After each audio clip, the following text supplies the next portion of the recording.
السلام عليكم ورحمة الله وبركاته. أهلا بيكم معايا فيديو جديد من وي. فيديو النهاردة إن شاء الله هشرح فيه معاكم طريقة عمل بندانة أو ربطة شعر سهلة جدا وبسيطة للمبتدئات، لكن في منتهى الجمال والروعة. هنستخدم مع بعض لون خيط رمادي، خيط صوف متوسط السمك مع خيط صوف بردك متوسط السمك بس باللون الأحمر، مع إبرة رقم 3.5 ملم.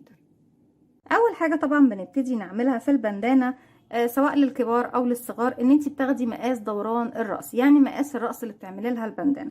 وليكن ان الكره بتاعتنا، الكره الصوف دي، هي الراس اللي هنعمل لها ايه البندانه.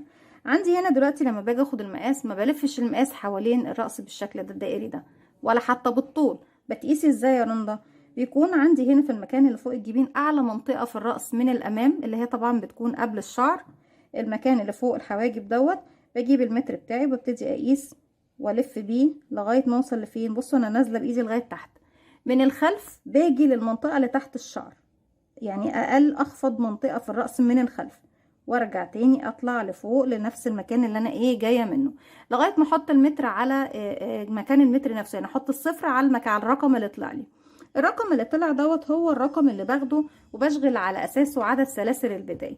طيب لما تيجي تقيسي عدد سلاسل البدايه بعد ما اشتغلتي السلاسل بتاعتك، ما تجيش تمسكي السلاسل بعد ما اشتغلتيها وتحطي المتر مثلا، تمسكيه وتمسكي المتر مع الخيط معاكي وتشدي بالشكل دوت، هيمط معاكي. ولما تيجي تعملي المقاس مش هيكون هو نفس المقاس اللي انت اخدتيه.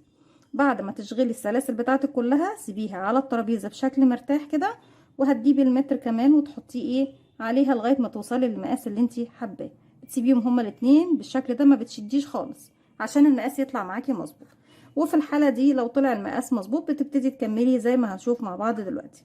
احنا هنشتغل بمقاس، يعني مش مقاس محدد لاي شخص او لاي فئه عمريه، مجرد بس اني بشرح معاكم طريقه عمل البندانه. لكن المقاسات هتعملوها على اساس الطفل او المدام او الانسه اللي هتشغلوا لها البندانه. هنقول بسم الله الرحمن الرحيم. في البداية بسيب مسافة من الخيط وهنشتغل بغرزة النصف عمود في البندانة بتاعتنا كلها، سواء في البندانة او في الفيونكة اللي هنعملها على وش البندانة. هجيب الخيط بتاعي بعد ما سبت منه مسافة، بلف حلقة على الهواء، بدخل داخل الحلقة، الف الخيط واسحبه واخرج منه. طرف الخيط بشده بقى في عقدة البداية. في البداية كده طبعا عشان يكون مجموعة من السلاسل بيكون عندي على الإبرة حلقة، بلف الخيط وبخرج منها. بسم الله، 1 2، ألف الخيط وأخرج من الحلقة اللي على الإبرة 3 4، وهكذا. طبعا عدد السلاسل بتعمليها على أساس المقاس اللي انتي أخدتيه للبندانة اللي هتعمليها، طبعا على حسب مقاس الشخص اللي قدامي. بكمل بقى مجموعة السلاسل اللي هنشتغلها مع بعض، وبعد كده ارجع لكم نكمل مع بعض. رجعت لكم تاني وكده ارتفعت مجموعة من السلاسل زي ما احنا شايفين. بعد ما بتعملي السلاسل بتحطيها على التيبل، ما بشدش خالص بقى يا بنات، بسيبها على التيبل كده واجيب المتر واحطه عليها. لو نفس المقاس اللي انا قسته خلاص تمام، هكمل البندانه بتاعتي. لو اكتر بقلل شويه من الغرز، لو اقل بزود عدد من الغرز لغايه ما اوصل للمقاس اللي انا محتاجاه. في المرحله دي خلاص بقى بنعمل دلوقتي؟ كل اللي انا بعمله ان انا بعدل السلاسل بتاعتي بالشكل ده، وباجي لاول غرزه اشتغلتها هدخل فيها وبحط معايا طرف الخيط كمان عشان نخفيه معاه، والف الخيط واسحب من تحت الحلقه دي ومن الحلقه اللي عندي كمان على الابره. كده خلاص انا قفلت دوران البندانه زي ما احنا شايفين. هبتدي بعد كده نشتغل زي ما اتفقنا مع بعض، هنشتغل بغرزه النصف عمود. ارتفاع الغرزه النصف عمود بيكون سلسلتين. طيب هنعمل مع بعض حاجه. لو السلسلتين اللي هترتفعيهم في البدايه هتعتبريهم عدد من الغرز، يعني هتعتبريهم غرزه من الغرز، مش هتشتغلي في الفراغ مره كمان، يعني هتكتفي بالسلسلتين بس وتعتبريهم غرزه نصف عمود. اما لو هتشتغلي السلسلتين دول على اساس ان هم فقط ارتفاع ومش من العدد بتاعك، هتشتغلي في نفس الفراغ تاني كمان غرزة نصف عمود. او في حالة تالتة وهي اللي هنعملها مع بعض دلوقتي، هي في ان انا اشتغل سلسلة واحدة بس وهتكون مسند للغرزة بتاعتي فقط، لا اكثر ولا اقل. بعد كده هنشتغل غرزة النصف عمود في الفراغ الاول وهعتبرها هي اول غرزة عندي. طيب بنشتغل غرزة النصف عمود ازاي؟ ان بيكون عندي على الابره حلقه، بلف الخيط لفه واحده بس لانه بتكون شبيهه كتير لغرزه العمود بلفه. كده بقى معايا على الابره حلقتين. بنزل من تحت الحلقه الخلفيه الباك لوب للسلسله الاولى، ومعايا طرف الخيط اللي بخفيه معايا، الف الخيط واسحبه واخرج. معايا على الابره كده 3 حلقات، بلف الخيط وبخرج منهم 1 2 3. تاني بكرر، بيكون عندي على الابره حلقه، بلف الخيط بيكونوا حلقتين. شايفين السلسله عندي بتكون اهي فيها حلقه اماميه وحلقه خلفيه والمطب اللي في الخلف. انا ماليش علاقه بالحلقه الاماميه ولا المطب، بدخل في الباك لوب الحلقه الخلفيه والف الخيط واسحب واخرج تاني من تحتها. معايا على الابره 3 حلقات، هلف الخيط واخرج منهم 1 2 3. فانا كده عندي غرزه 2 واللي بعدها كمان غرزه، يبقى 3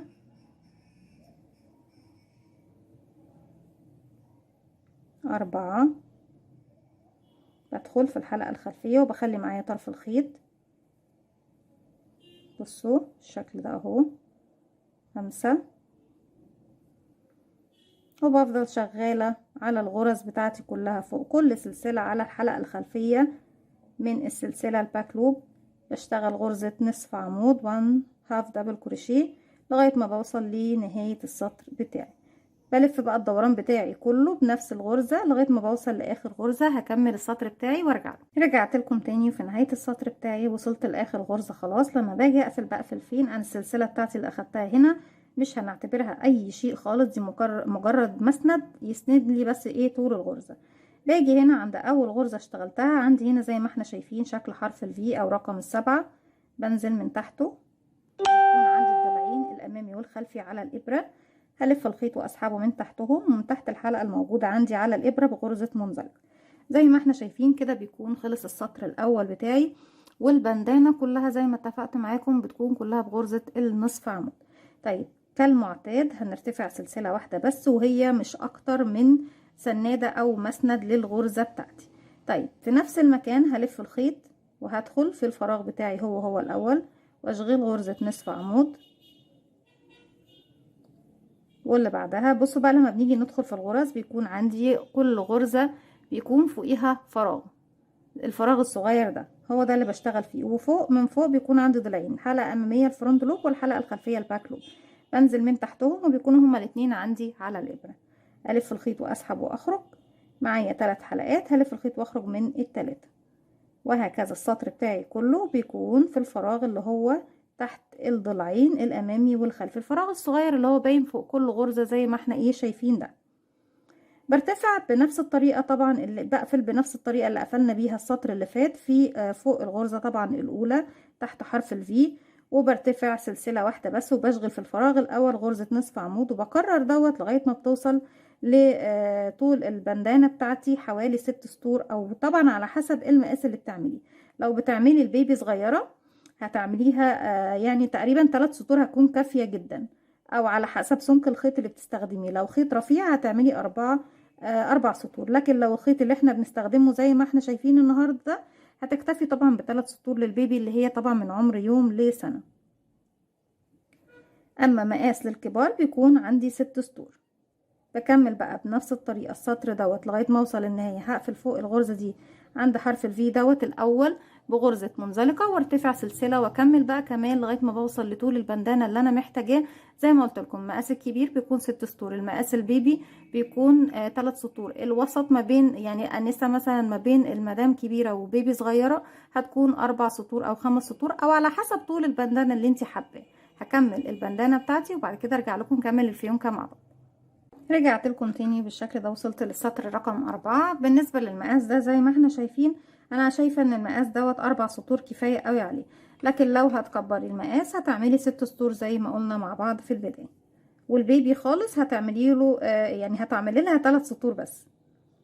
بندخل فوق اول حرف في الاول غرزة وبقفل بغرزة منزلق. في المرحلة دي بلف الخيط وبخرج من الحلقة اللي عندي على الإبرة، بسيب مسافة 10 سنتي وببتدي أقص الخيط، وبعد كده ببتدي أدخله في إبرة التنظيف وأنظف الشغل بتاعي.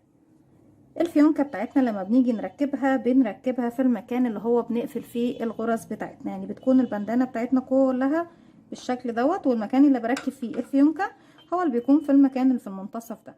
طيب طريقة عمل الفيونكة هي طريقة عمل البندانة نفسها، مع اختلاف بس ايه عدد سلاسل البداية. ان انا بعمل سلاسل بداية بتكون على قد ايه نص، يعني بصوا انا عندي هنا البندانة نصين، النص دوت انا بعمل بيه البندانة بتاعتي او بعمله للبندانة بتاعتي. هجيب الخيط هلف الخيط حلقة على الهواء، بدخل فيها الف الخيط واخرج منها، طرف الخيط بشده بقى في عقدة البداية. هبتدي ارتفع بقى مجموعة من السلاسل زي ما احنا شايفين، مش بحدد عدد، بشتغلها بطريقة عفوية جدا، وبشوف المقاس اللي انا محتاجاه. هي كده يعني، بصوا انا محتاجة اصغر من كده شوية اهو كده مثلا، بس لسه هنكمل لغاية ما نوصل للجهة الاخرى.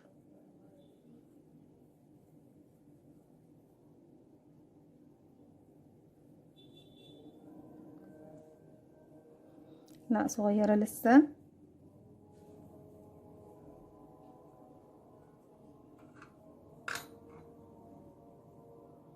كمان بس ايه 4 أو 5 غرز.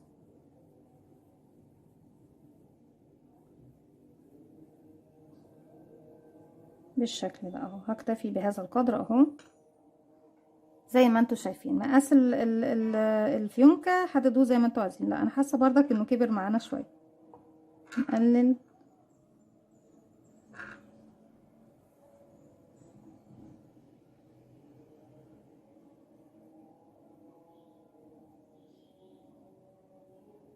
خلينا في المقاس ده وخلاص.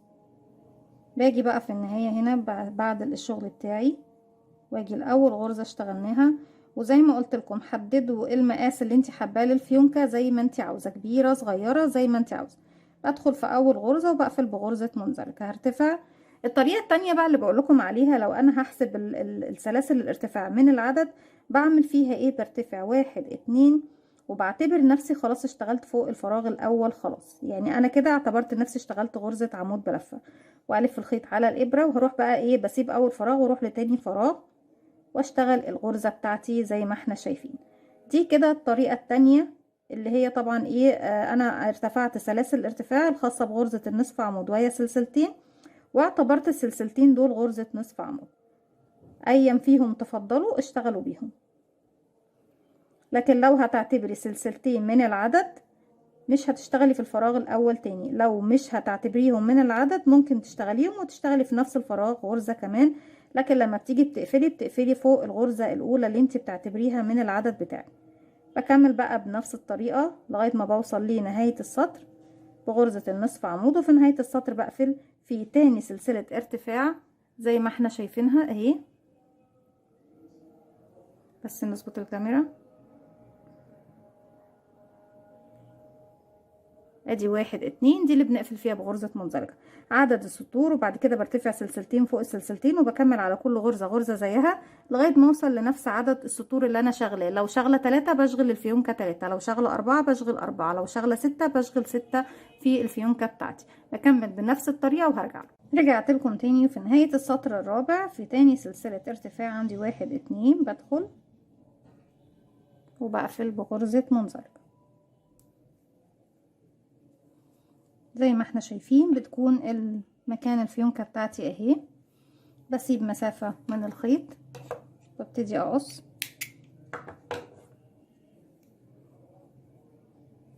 بسحب الخيط لفوق بالشكل ده،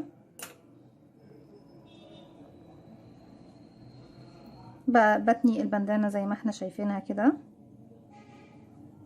حابين بالخيط والابرة مفيش مشكلة، حابين زي ما هي كده. هبتدي بس ايه،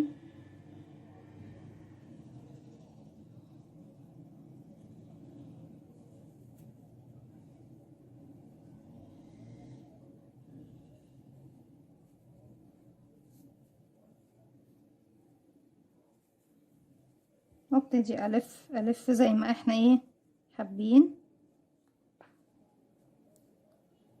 وبعد ما بخلص خالص طبعا بيكون معايا ابرة التنظيف او ابرة خياطة، ببتدي اسحب بقى الخيط دوت من تحت اللفات بتاعتي بالشكل ده. وبإبرة طبعا الخياطة او التنظيف بتبتدي تخيطيها في البندانة بتاعتك في المكان اللي في المنتصف زي ما احنا شايفين. زي ما قلت لكم في المكان اللي هو طبعا بيكون فيه المكان اللي بنقفل فيه بغرزة المنزلقة. دي البندانة بتاعتنا بطريقة سهلة جدا وبسيطة باستخدام غرزة النصف عمود. عرفنا ازاي ناخد المقاس او دوران الرأس، عرفنا كمان ازاي نشتغل البندانة والفيونكة البسيطة بتاعتها. اتمنى ان فكرة الفيديو بتاعتي النهاردة تنول اعجابكم وتكون سهلة وبسيطة عليكم. ما تنسوش فضلا ليس امرا لو عجبكم الفيديو تعملوا لي لايك وشير وسبسكرايب، واستنوني في فيديو جديد من وي. وما تنسوش كمان تفعلوا زرار الجرس عشان يوصلكم مني كل جديد. السلام عليكم ورحمة الله وبركاته.